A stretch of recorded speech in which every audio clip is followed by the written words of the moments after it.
welcome back to Building Leaders, everyone. Today we have some super cool, super techie, super forward-thinking guys with us from Spie Batignolles. We have Francesco and Ammar. I will let them introduce themselves, but it's going to be a super fun conversation. Francesco, why don't you go ahead and introduce yourself and your position, and then we go over to Ammar. Yeah, for sure. So first of all, thank you guys for being here. It's quite nice for us to join you in this kind of interview. Quite exciting for us. Concerning me, so I am Francesco and Ammar. I am head of BIM and digital tools at Spie Batignolles Construction Île-de-France. That means Paris region, basically. I am an Italian architect. It's been about 11 or 12 years that I live in France. I work in France. Yeah. So I really like being here, and I really like working at Spie Batignolles. You're almost French, but I have to say, it sounds so cool to say I'm an Italian architect. I mean, that sounds like, I don't know, it sounds amazing. I always say that, yeah. I know that it's cool, so I always say that. It's like I'm a French wine taster. You know, it has a beautiful ring to it. I am both. You know, an Italian architect and an Italian and a French wine taster. And the French wine taster. That's amazing. I am an Italian photographer. So I am plenty of things. How cool is that? Ammar, please tell us who you are and what you do at Spie Batignolles. Yeah, sure. Thank you, everybody. Nice to be there too. Unfortunately, I'm not an Italian architect. I'm not Italian at all. But I'm innovation manager in Spie Batignolles.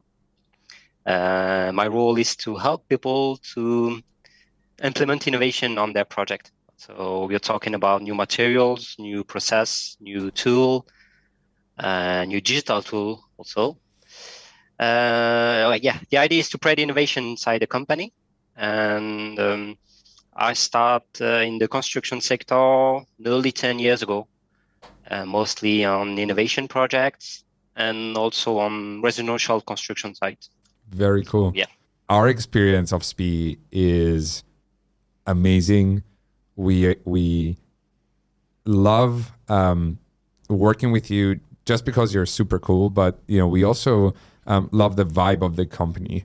Just from everything from your LinkedIn post to the types of projects that you work on.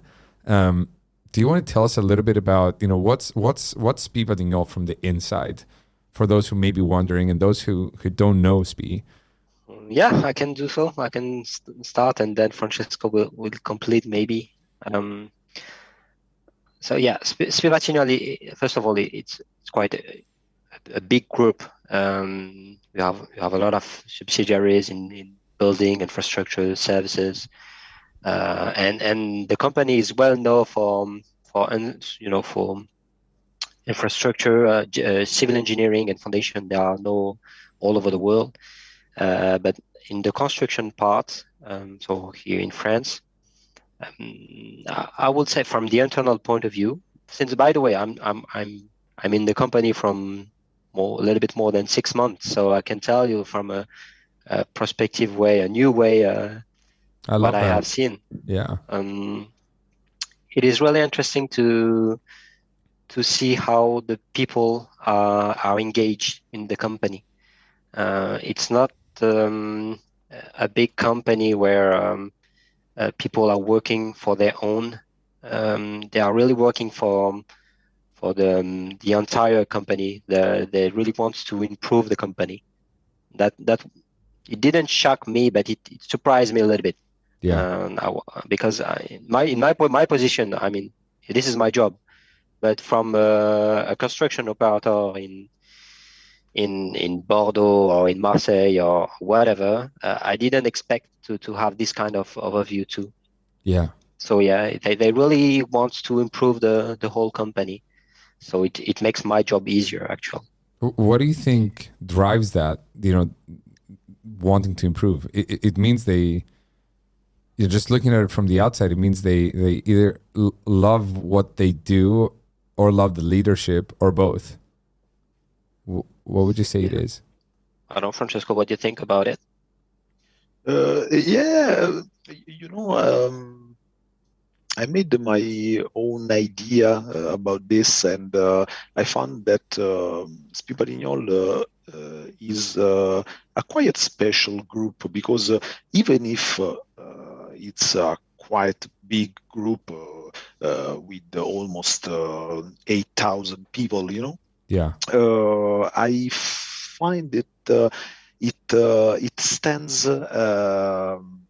A group which is always linked to the local communities, Actually, as our chairman often says, Spie Batignolles is a sort of globally engaged community serving local communities.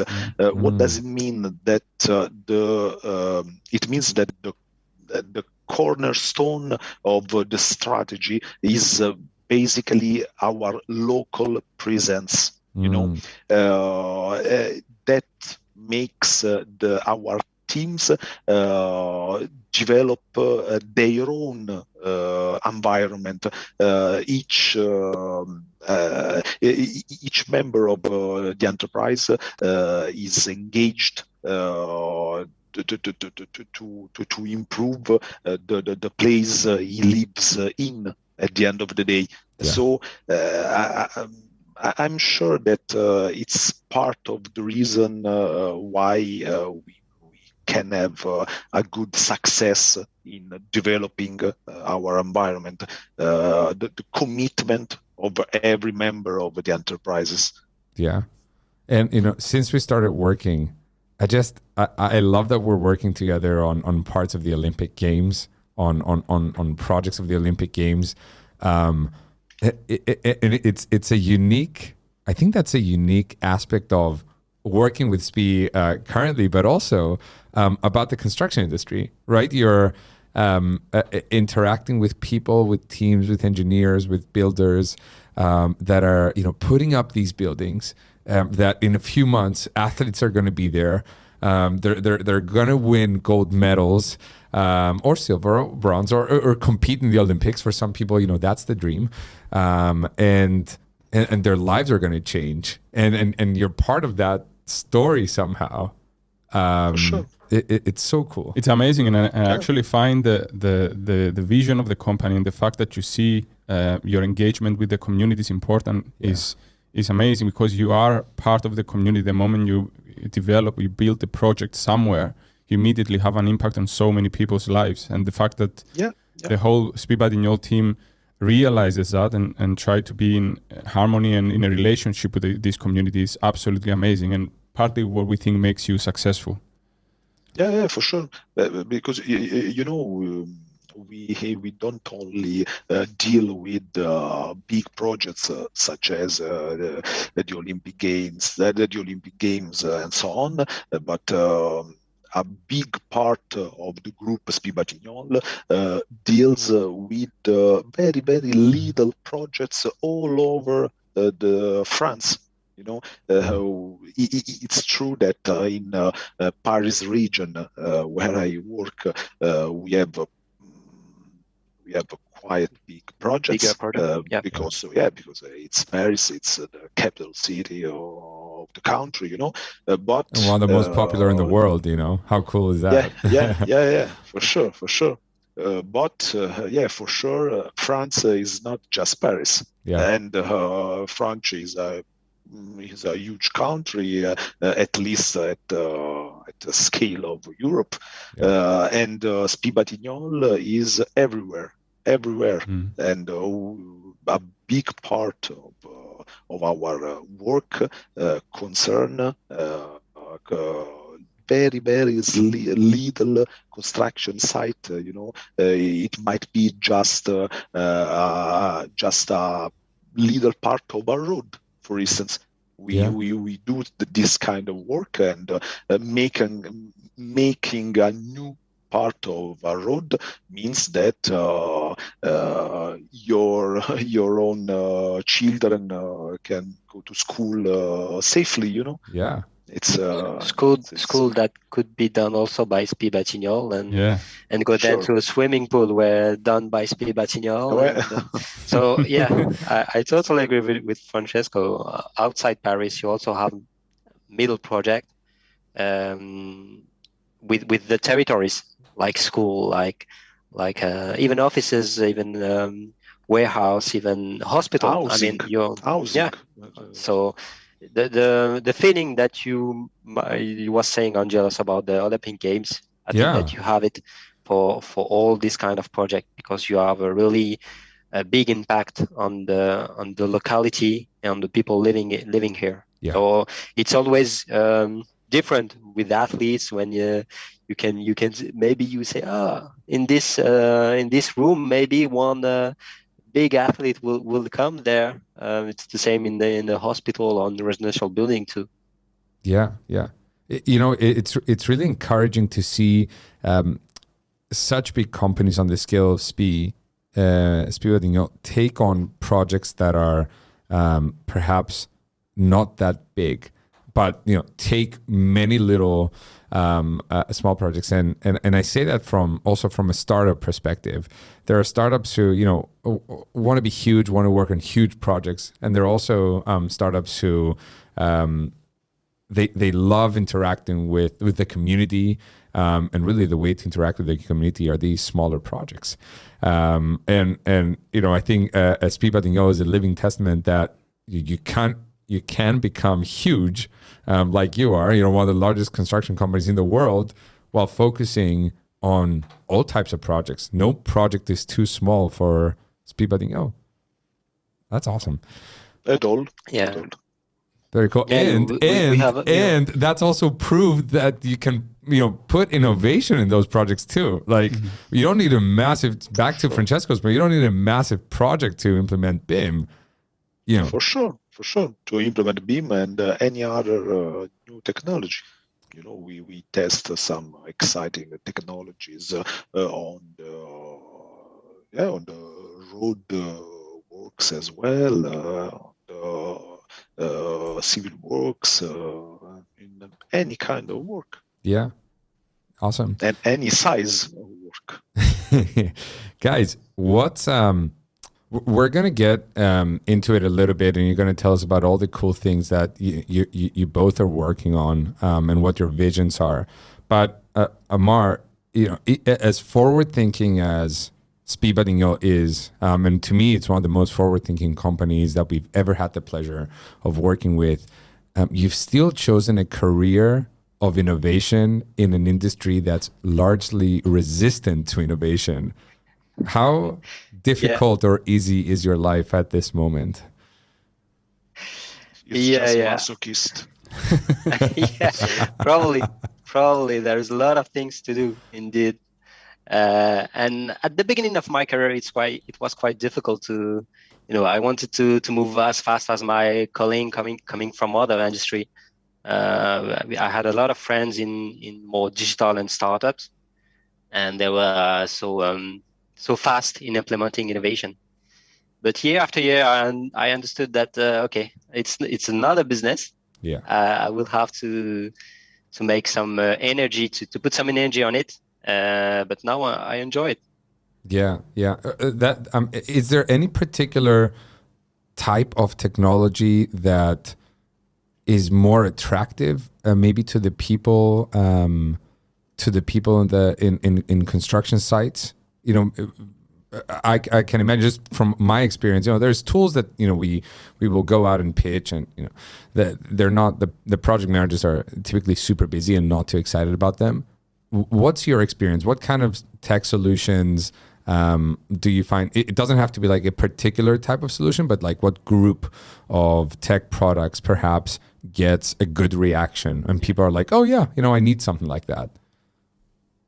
Yeah, mostly I would say that it's easier to implement innovation when you create value quite easily when they see directly the impact, and it's not a huge development. It's not like from sometimes when I bring some new materials, it's a little bit harder to implement it. And mostly for digital tools, I have a lot of interest in it.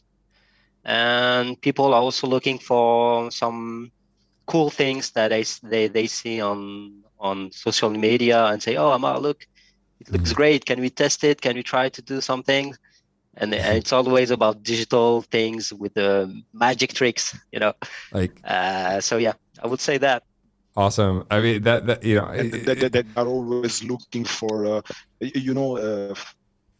construction site people have no time to invest on trying new features and new tools and so on.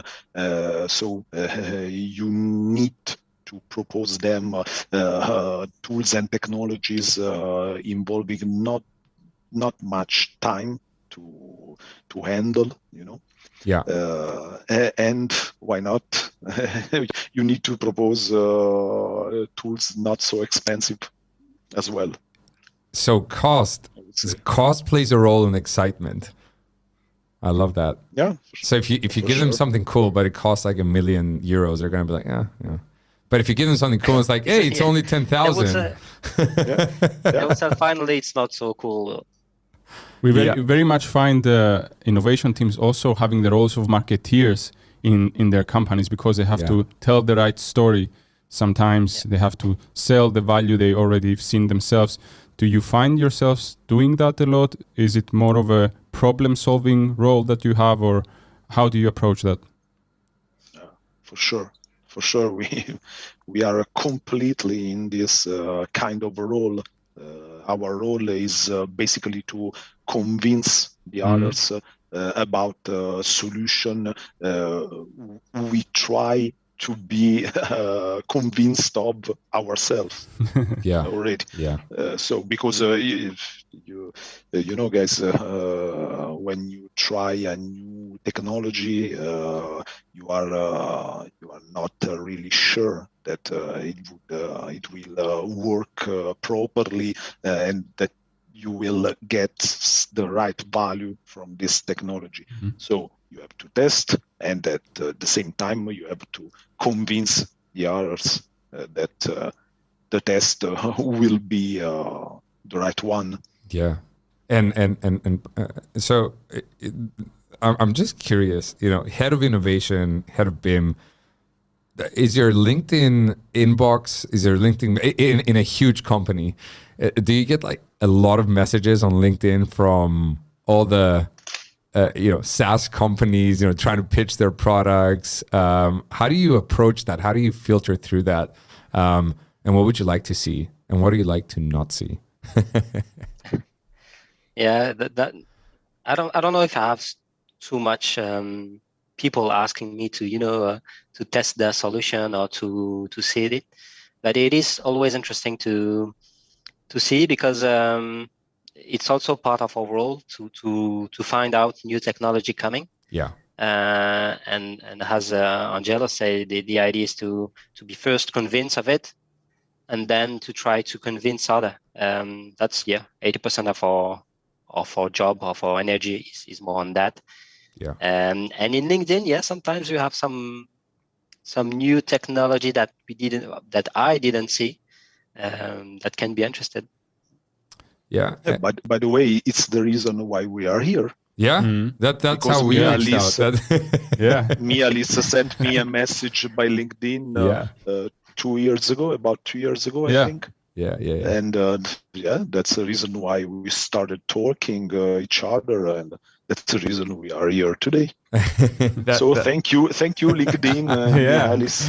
Thank you, LinkedIn. Thank you for trying it out. Hey, Francesco, BIM. I will never forget. I was in Italy, funnily enough, right when our company started back in 2019, and I was presenting at the Innovation Day of Salini in Pregillo, and there was a specific consultant who came up. I'm not going to say who it is, but they said, "I'm here to present a new technology to you called BIM." And the director of engineering of Salini stands up and says, BIM is not new. And by the way, it was invented here in Italy. I'm just curious about BIM and what your view is on it. How would you like to see, in an ideal world, how would you like to see construction approach BIM? Would you like to see every project on BIM, every part of it? Is that even realistic? Or do you have a different opinion about that? First of all, I do not agree with the Salini Pregilo guys because BIM is not a technology, in my opinion. BIM is not a tool, is not a software, is not a technology. BIM is just a way of working.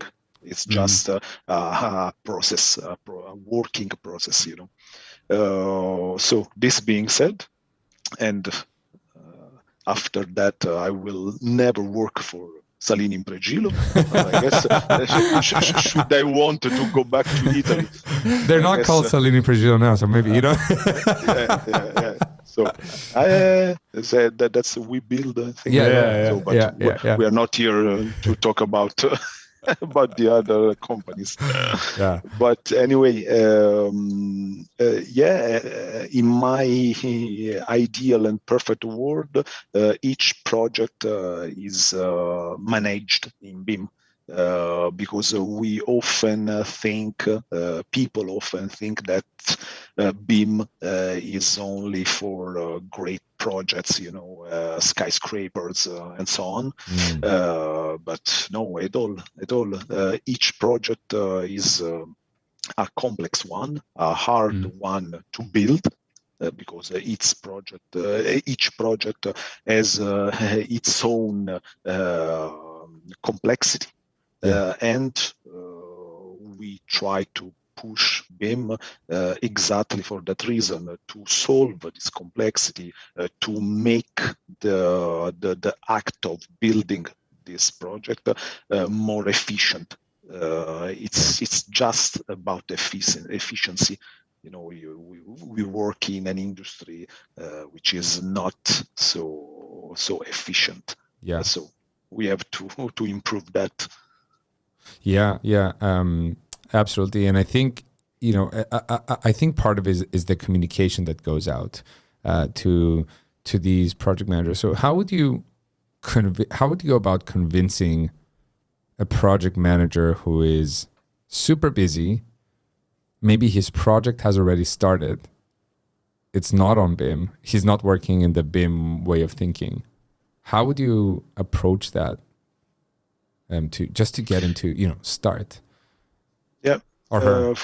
I must admit that it's not easy because today we basically follow our customers who want to make a project in BIM. It is fortunately often the case because especially in my region, in the region of Paris, most of the customers want to make projects in BIM, but if it's not asked from the customer, we can propose to use BIM as well, and it has already. I can say we had already some cases of projects where BIM was not asked to us, but we proposed it, and the only reason I can tell the project manager to do that is that at the end of the day he will be more efficient on his project. That's the sentence difficult to prove, because the project manager often asks, show me why. Show me the way I will be more efficient, and it's always difficult to show the value of avoiding some problems. Yeah. BIM basically lets us to avoid having some problems on the construction site. Yeah. And it's very difficult to show the value of something not existing. You know what I mean? Yeah. And Yeah. the value of avoiding a problem, because see, if you avoid the problem, it's difficult to state the value of this problem. Yeah, and it's really a no BS industry, right? There's no. I think that the bullshit detector of the engineers, the project managers, is very high in construction. You know, they're very practical people. The minute you start like talking about things that are, you know, theoretical, not real, they dismiss you. What is an approach that you usually take, Ammar, when it comes to this kind of hard to convince professionals? Is it that they want to see other projects that have been successful? Do they want to hear it from someone that they trust in the company? What's your experience in how the hard to convince people want to be convinced?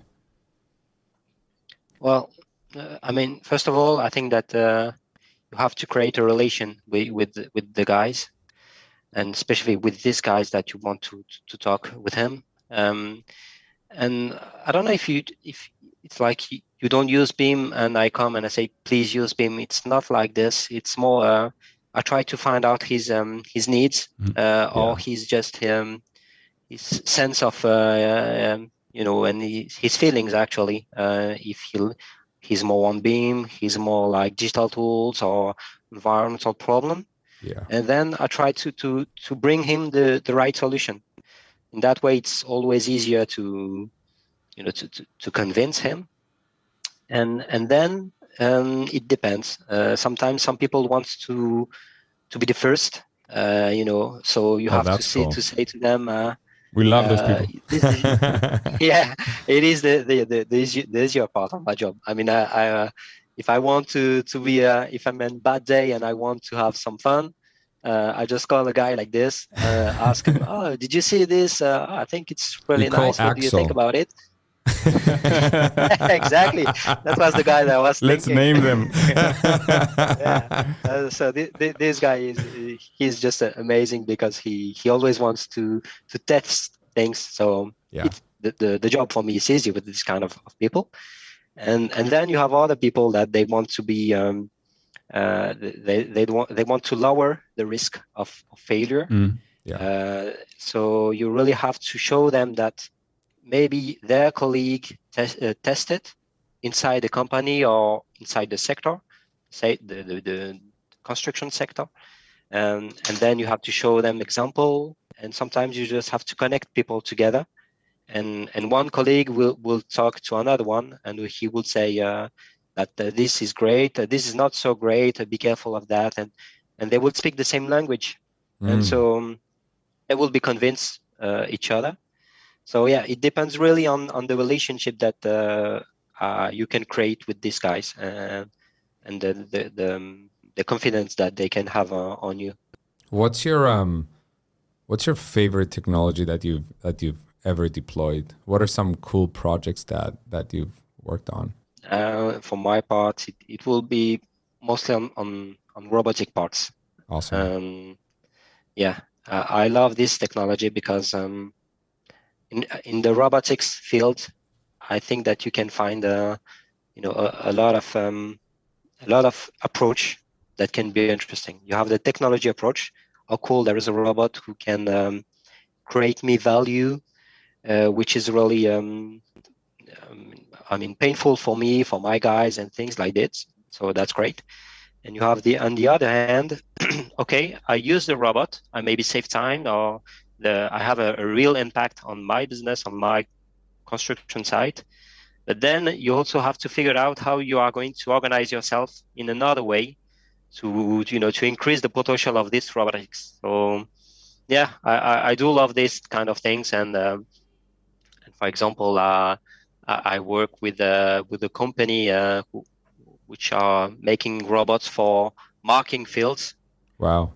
So they automatically run a kind of robot, and they marks the whatever you want actually, and it saves time, and it also makes some progress in your organization of the day by day work.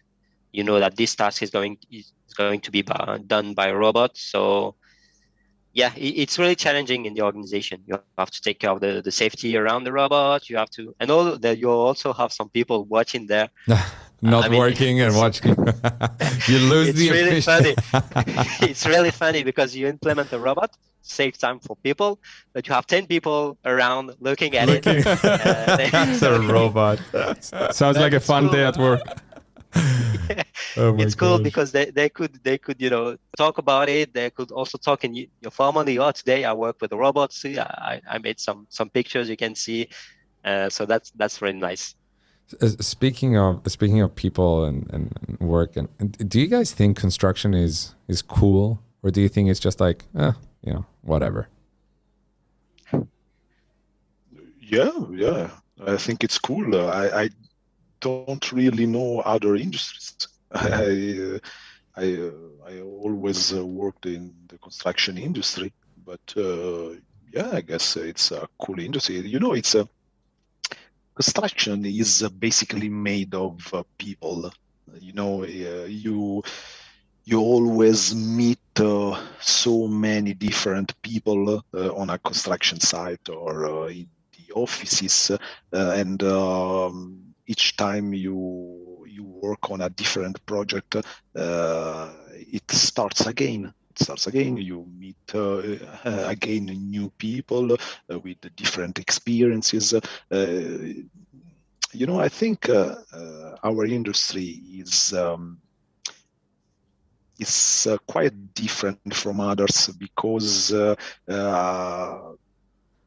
it's not a standardized industry, not yet, because on the contrary, it's what we are trying to do. Yeah. To make the industry more industrialized and more standardized. Yeah. But at the same time, it's quite exciting to realize that it's not the case yet. And it's cool to work on.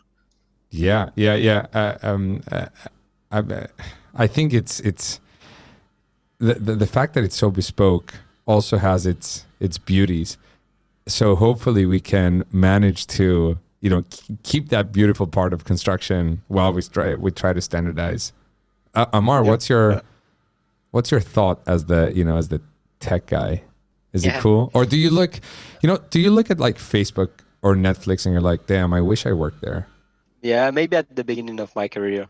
Yeah. Because I think that I wanted to see fast results, and other industry were moving so fast that I was just saying, okay, but why we are not able to move as fast as them?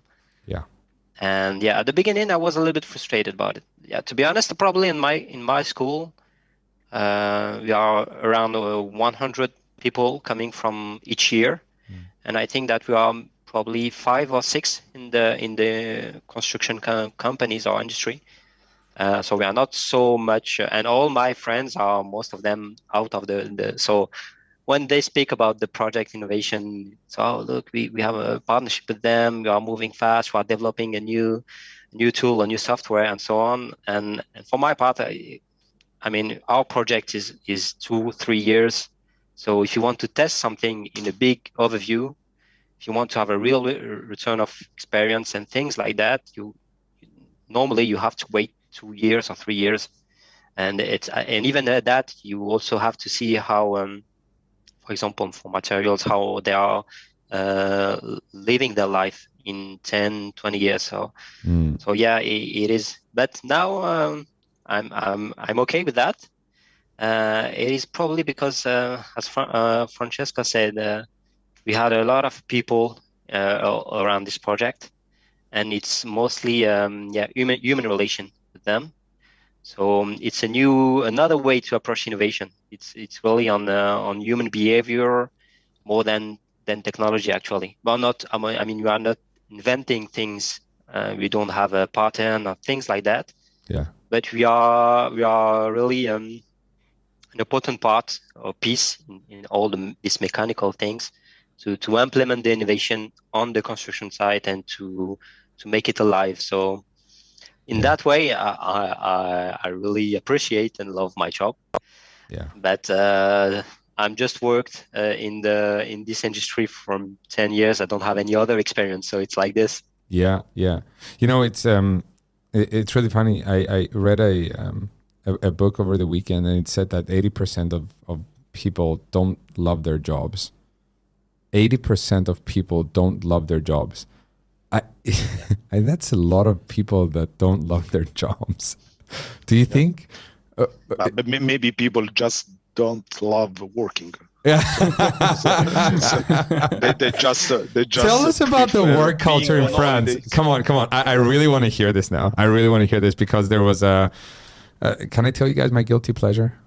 There's a show on I don't know where is it on YouTube? Netflix? No, it's on Netflix. I think it's called like Emily in Paris or something. Is it on Netflix or Yeah, Apple Netflix. TV? Netflix, yeah. There's this, and I like to watch it, and it's basically a lady that, you know, American lady. Ammar is smiling. Maybe he watched it too.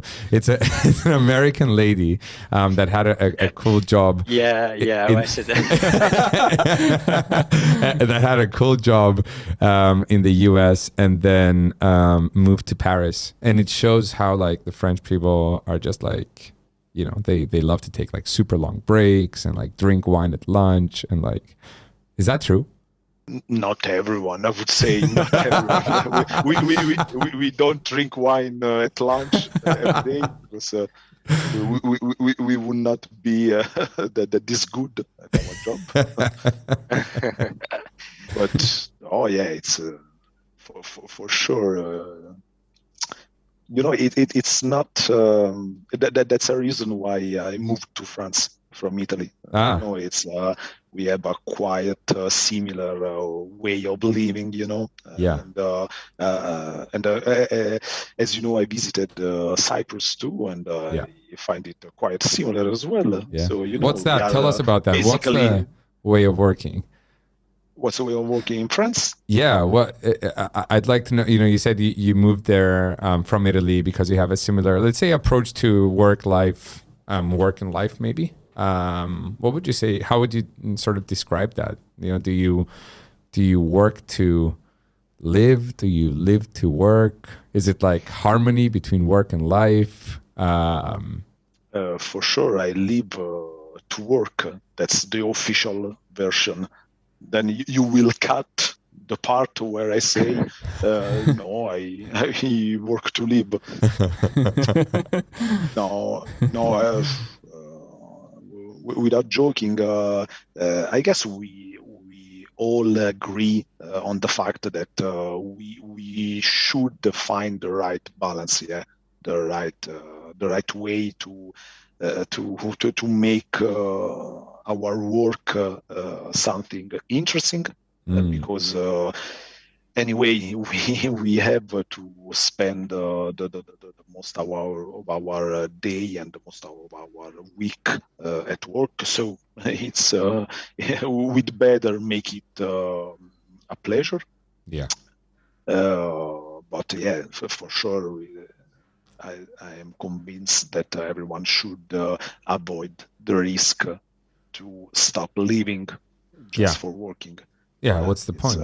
What's your favorite part, specifically in your roles where you're dealing with technologies, innovation, speaking with different people? What's something that you really love about your role? What you just said. What you just said. That's the point. It's the point. Talking to people and show people how their job could be more efficient and more pleasant. Yeah. What's Ammar? Yeah, I'd love to hear from you on that as well. Yeah, sure.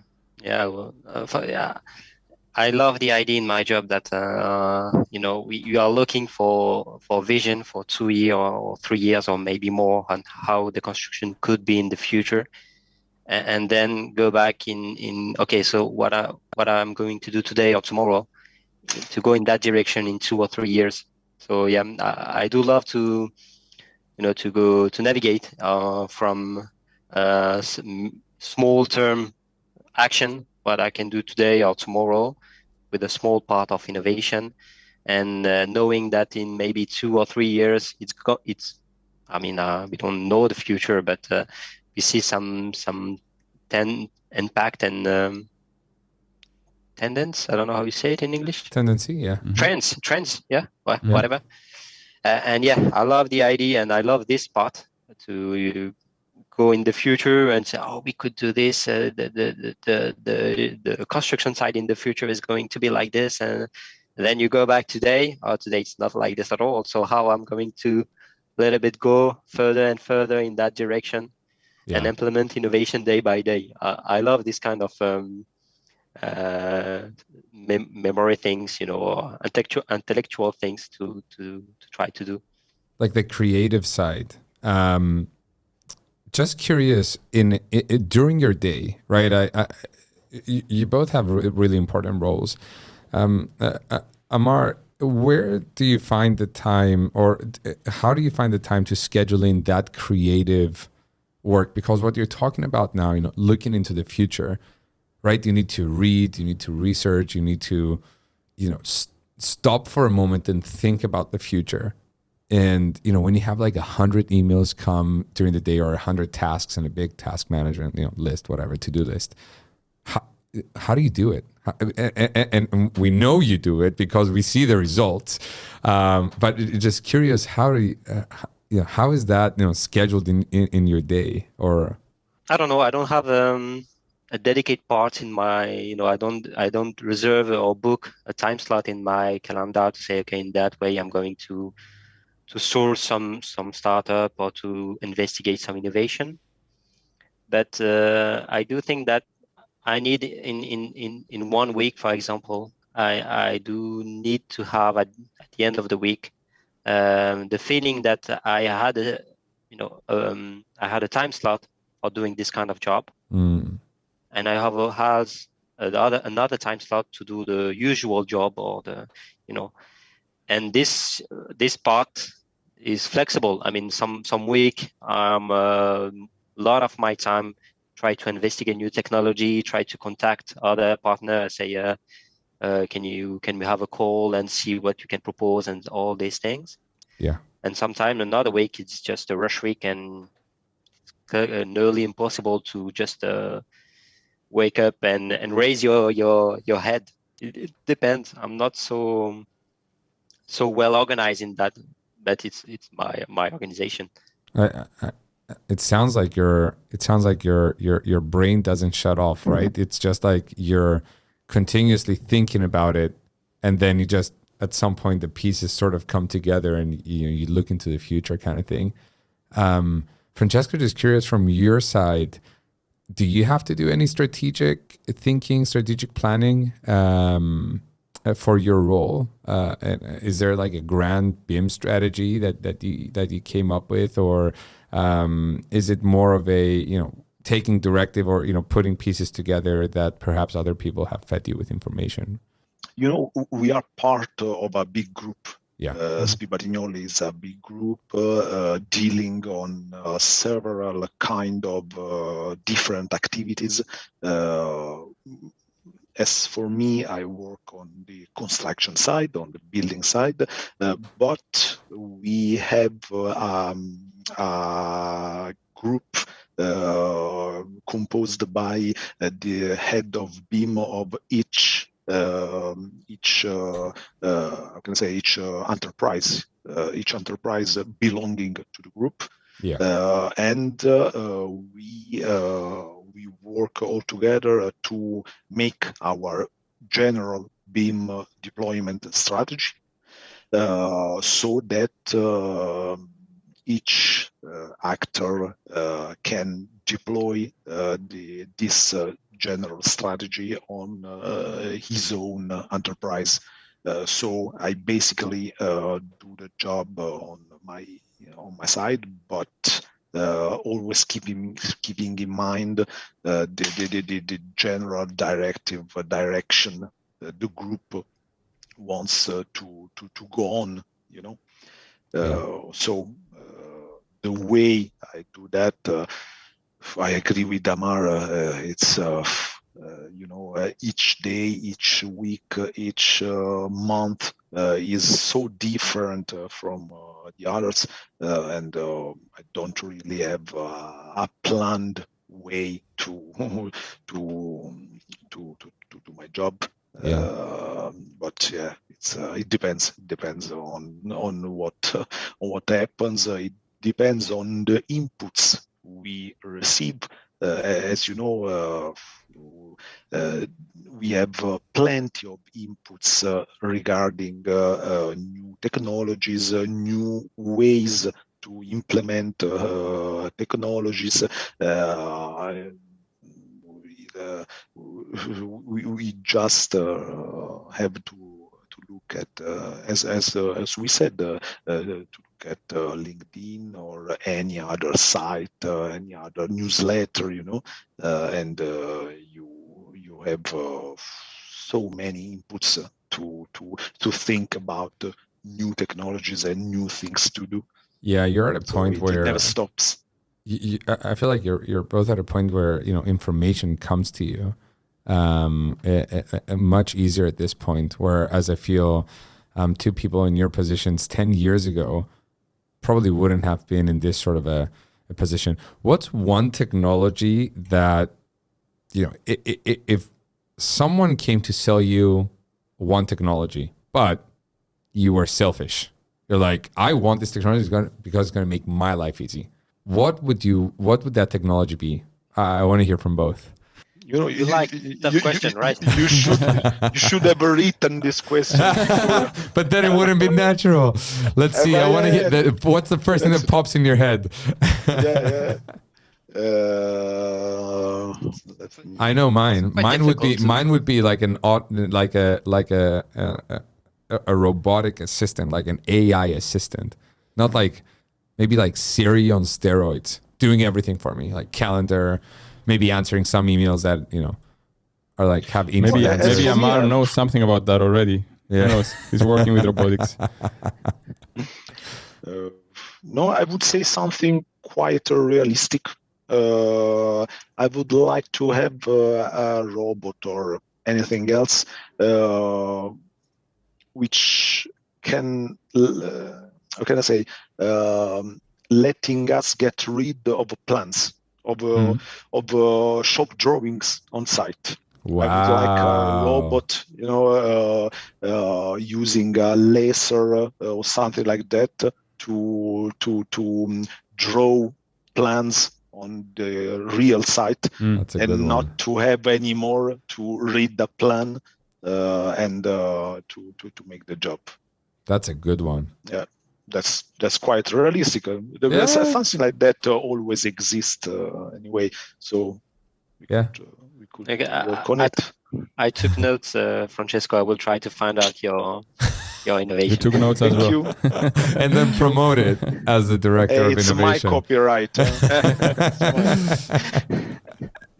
Ammar, what's a piece of tech that you if you were to help you as Ammar, help advance you in your career, maybe help make your life easy, what would that be? Yeah. Well, actually, your question is what is painful in my job, right? Yeah. What is able to in a perfect world or in a dream.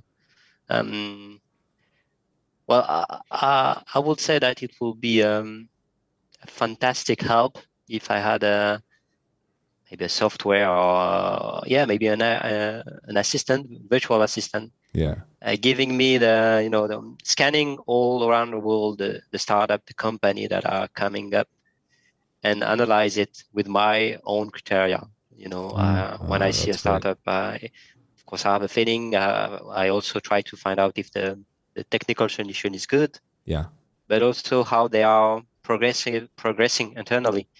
If I don't know if the 1 month after I use the technology, if I ask them some improvement, would they be able to do the improvement with me, or no, it's just like this. It's my product, and I'm not able to adapt it. So yeah, this kind of criteria is important for me when I sourcing for a startup. Yeah. And it would be great to have a kind of intelligence saying to me, okay, Ammar, don't look up to other company. There is a list of 10 that is going to be a really good opportunity for you, for your job and your company. That would be great. Do you have something like this? I can imagine that being a tough part of your day. Trying to put your own criteria to pick your own company. What's some of the kind of red flags you're looking for very early during this process? Initially, I guess you might have some initial criteria that you definitely need to tick in order to proceed. Is there some very early signs that indicate, okay, this technology is worth looking at and this not? Mihaly, before we go there, I want to hear what your tech is, because both gentlemen here in the call are promoting their solutions to their people, and you're Mr. CMO here, you're Mr. Promoter. What would make your life easy is what I'm really curious about. I'd love to have I'm sure Mihaly was aware of this question. I did, but not I wasn't actually. He wasn't aware. I wasn't aware. He wasn't aware. I wasn't aware, but I thought back to our first conversation, Francesco, immediately, because part of our job is finding and getting the attention of people like you. Yeah. And I'd love to know where your attention is on a daily basis. Are you going on LinkedIn? At the time when I messaged you on LinkedIn, I didn't know. Do you spend time there? We also need to be careful with how we approach people like you. We know that you're busy. We know that you have a lot of things on your mind. And if there was some sort of a technology or software that can tell you in real time where people's attention is, and then we'll be able to work with that much better. He wants to spy on you. Yeah, I basically want to spy on you. Google is my best friend. So Mihaly used to work at Google, by the way. So I don't know where he gets all these ideas. So it's always so I'm a marketeer. So part of my role is to figure out where people's attention is and how can I get it. So that's something very, very challenging. There's many tools that can kind of give you indications, but you never know exactly what is that. So you're very special people in the industry. There's not many of you around. There's only so many innovation and tech forward people in our industry. And we want to be careful with how we approach you. And we want to make sure we respect your time. And we want to make sure if we send something to you that is valuable. So that's not so easy to figure out. I think, jokes aside, what Mihaly is saying is something that can probably have a big impact in your lives as well. Because if you know where the attention of the project managers is, then you know how to approach them, how to promote your products, how to make more of an impact there. It's just, marketing is something we don't really think about in construction. We think about it a lot in construction tech, but in construction, we've been there. It's just not something that's like, in our heads on a constant basis. Most people don't even, put any thought on it. So I think that's really cool. Maybe, if you find out that software, maybe you push it to the guys. Good idea. Probably with what Elon Musk is doing, he always wants to put chips on people's brains. That's the only way you can really figure out where attention is. But I think you can make some good guesses. We'll see. Please try first to Francesco before. Because I have no hair. It's easier. It's easier to put a chip. For the surgery, it's easier. Yeah. It's not cool. Oh, I love it. But Ammar, back to Mihaly's question. What are some of your little like Ammar trademark criteria that maybe nobody knows, nobody hears about? Indeed, I think that we have usual things like to be sure that the solution is working, is technically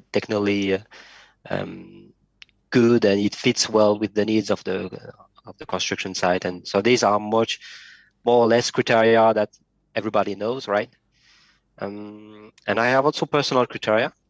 For example, I am looking for the team or the people who is holding the project and the solution and the startup, because I think that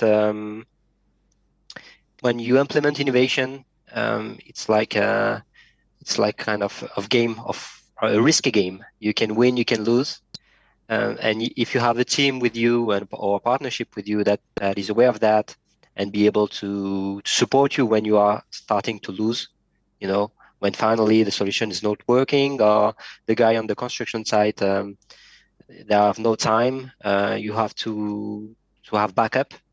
You do need to have these kind of people in your partnership. Yeah, this kind of criteria, or the as I said before, the ability to move fast and to change maybe the way that if he's a guy or people in front of me which has a really clear solution, he's 100% sure of the final product, and it's not going to be a real relationship, a real partnership when I can ask him or give him some feedback and have some improvement. Yeah. So if I can see that the solution is flexible, the guy is flexible, the team is really engaged to win, to have a win game, that's a good point. Yeah. And I have other criteria, but this is really, personal. I don't have I don't share it with the construction side guy. Yeah. Because it's not the problem. Yeah, it's what you use to evaluate tech, based on your experience. Do you go on their web? Does it matter how good their website looks or how many people they have on LinkedIn? Like, do you see any of these factors playing a role, or you just go and past that and go directly to the tech? Yeah, of course, if the website is ugly, you have to refresh the page every time. I'm human. I would say, okay, I will see next month or whatever. But no, I try. This is also why our partnership is good also, because you can help me to go faster in that case, because you have solution, you provide solution that you have already, you know them, you know how they are working, and you have your own idea of it. Yeah. So it helps me. But in another way, if I do it by my own, it's really a lot of time to check the information, to see if they have test things, to the evolution of the product. Sometimes you can see on the website that they made 1 or 2 pilot sites, and then they come back and they have a new version. And you see that the first construction site was 2 months ago, and now it's a new version. So it looks like they are pretty much reactive. So yeah, it's kind of it's also a feeling, actually. Sometimes I just miss a solution because I had a bad feeling, and actually I was wrong. So yeah, it depends. Yeah, what you see with your eye, we're very visual beings. Sometimes we see with our eyes something and it doesn't look that good, and it deceives us. But I think as we implement more and more solutions, we get an eye for them, and we get an eye for what works and what doesn't. 10, 15 years, I think it's plenty. I must say, Angelos has the charisma of looking at a company, construction tech company, and within 5 minutes tell me, they have nothing. It happens quite often. He gets it right 90% of the time. I don't know how he does it. Looks at the website, looks on LinkedIn, they don't have anything. I'll tell you, no joke. I think it's just, you achieve that if you care, right? If you care about, your partners, if you care about your customers, if you care about, your stakeholders, that's how you develop that eye. And it's something that I see in everyone here. And I think that's why this collaboration is so great. But on that note, what I'd like to ask you, and a question that I didn't get to asking, is what would you say to the young Ammar that's ambitious, he wants to be head of innovation? What tips would you give him to achieve what you achieved? And then the same goes for Francesco. What would you tell some architect? Tough luck if you're not an Italian architect. But what would you tell an architect who wants to be head of BIM of some company? What do you have to do? He definitely loves a tough question, right? Yeah. Francesco. So I'll let you go ahead. Yeah. Okay. I will. When I was younger, I was pretty much. I really want to move fast. It wasn't my obsession. So I was a little bit stressed by I was in a big company, a huge company with a lot of subsidiaries, and I was not so confident with the weight of the structure and the process and the validation phase, and try to convince one guy and another guy and another guy, and then go back to the first one and so on. So I would say to me 10 years ago that stop trying to move fast and try to create relation. And after all the things will go better, because people will be more and more I don't know, the relationship that I can create with people, it is the added value. Yeah. And then together we can make some good things, but it's going to be much easier. It's going to be in a collaborative way, and things are going to move. And in our industry, if you're alone, I mean, you are not going to do a lot of things. So you really have to open your mind and just take the things that are coming and try to create things with other. Yeah. Do you think that innovation heads, innovation leads is something that construction companies want to do, or is it something that they have to do? They feel they have to, otherwise, they're toast. Yeah, I think that in some topics they have to do things for the construction company. It's mandatory, like for the security department, the quality department. Yeah. ESG now. Exactly. But for innovation, no, I'm not sure that they are forced to do this kind of things. I think that some people in the top management have to decide in one way. Okay, do we centralize our innovation and we make one guy ahead, or do we let people go and it's totally free, and you have to find out the good way to go? Not too much centralization and not too much freedom. It's really a frame that you have to choose and to create. Yeah. I love that. Yeah, it's a great point. It's superb. Francesco, I hope you had enough time to think about that. Back to the last question. Yeah. What I would say to a younger Francesco is to start earlier, to start this kind of experience earlier. Even if I started with BIM quite early, I started using Revit and make BIM models during university in Rome.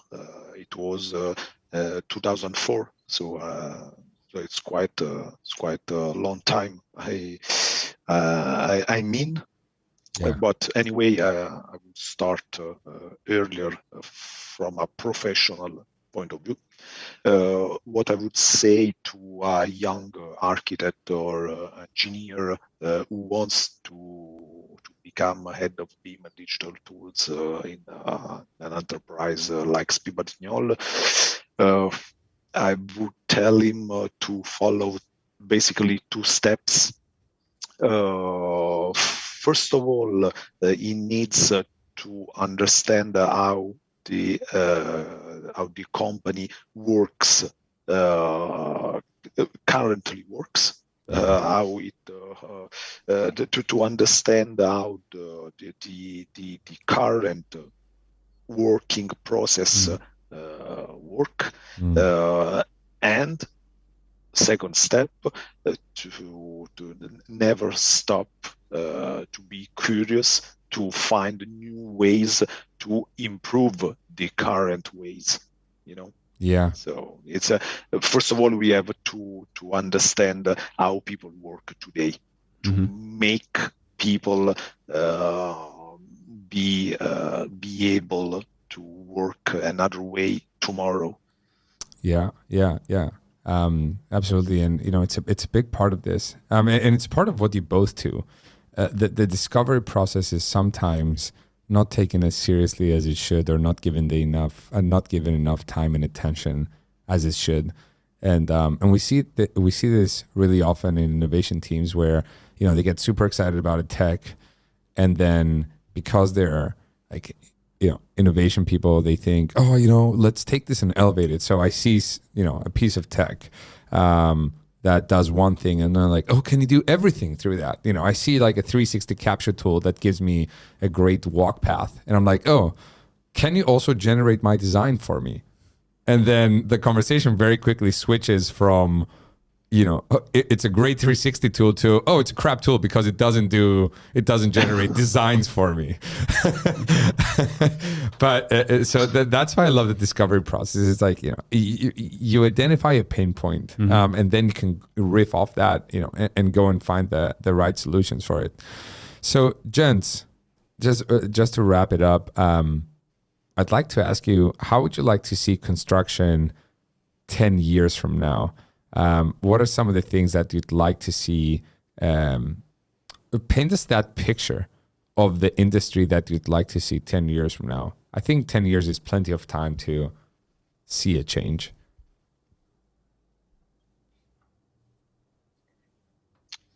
I would like that to see that everything we are trying to achieve aujourd'hui will be the normality. It will be the new way to manage a construction site. Yeah, it's that simple to be. In my opinion, what we are trying to do today is to push the industry to be different in 10 years. Yeah. Make construction tech normal, right? We don't. Yeah, everything which is we are doing right now. Hopefully in 10 years we will not need anymore to wonder if a project is a good the good one to do BIM, or because BIM will be the normal way to work. We will not be wondering if putting some 360 captures or augmented reality or virtual reality or artificial intelligence or robots, if it's a good choice, because it will be normal to do that. So I want to see more robots. That's what I hope. I want to see those robots that Ammar was talking about. You just have to wait 10 years. It's not so far. It's not so far. Ammar, how about you? Yeah, in 10 years, I think that things are going to move quite fast. In a perfect world, BIM is going to be everywhere. More than BIM is going to be like digital twins will really on each building, and the digital twins helping to product a better building, faster, better quality. that will be great. And thanks to that, I mean, if you have a really good BIM model or digital twins, you could then put robotic easier. You can make some prefab easier. You can, it's kind of design to build approach. Yeah. I'm not sure that in 10 years is going to be all construction site do it like this. But I think, it would be great that a good part of it could be done like this. And actually, all the technology is there. And maybe in 10 years, all the people, because we have a workforce and people there who are going to change again, and they will ask the industry to go there. They will ask to have 360-degree camera. They will ask to have a better life in their construction site. They will ask also about the environmental aspect. They will push the industry to go there. So I think in 10 years, it's people coming from the university. They will definitely go there. Yeah. In that sort of industry. So if in a few years, hopefully in a few years, we will have more feedbacks to prove the value of what we are doing today. Like measurable data, you mean? So that you can, that's something that is missing, and I think it's taking a lot of time from our end, and especially from Michalis' end, from the marketing side of things, and what they keep asking us is, guys, how do we evaluate what these solutions are giving back to the people, to the engineers? And there's things we can measure. Like in everything, like in any industry, there's things you can measure, and there's things that you can't measure. I mean, I can measure if a technology is saving an engineer, an hour a day. Like if you spend 2 hours looking for your plans, and now you have a tool that's helps you search for whatever you're looking for, and read your plans and pop it out for you in a few seconds. Then you just saved at least an hour, let's say, of looking for things, and those things you can measure. But there's also things you can't measure, and I'm not sure we'll be able to ever measure. How do we measure the coolness factor of construction? How do we measure the fact that construction people now feel more involved, more heard, more part of the community, less stressed maybe, because they use some sort of an app for something that they used to do, and now they don't have to stress about their work anymore, or they can prove with evidence-based proof. There's GPS trackers, camera trackers, all sorts of trackers now, and they don't have to manually tell or convince someone they did some sort of work. And also from the owner's side, they don't have to chase people for much of anything anymore if they wanted to right now. They just install tech on their projects, right? They install technologies on their projects, and they can monitor anything they want. So that's pretty tough to measure, I feel. For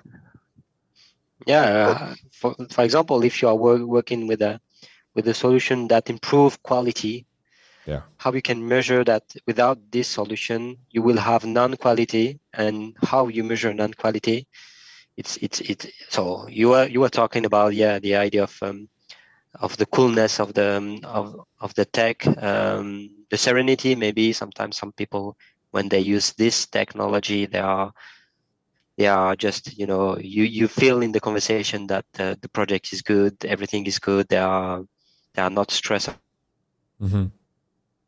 at all, and things are going well. But in 10 years it's going to be natural. But that's what I said earlier. It's quite difficult to prove the for instance the cost of a problem. You avoid it. For instance, if you don't do BIM, you might forget penetration in a concrete wall, and you have a duct passing through the wall, you forgot the penetration. And how can you prove that you forgot because of BIM? It's impossible. Like, how do you prove that? How can you prove the cost of a not forgotten penetration thanks to BIM? Yeah, because BIM lets you avoid to forget this penetration, and how to prove the cost if you didn't avoid to forget the penetration. It's really complicated. Very difficult. Very difficult. Guys, this was such a pleasure. Absolutely loved this conversation. Super breezy, casual, really cool, but on point with construction.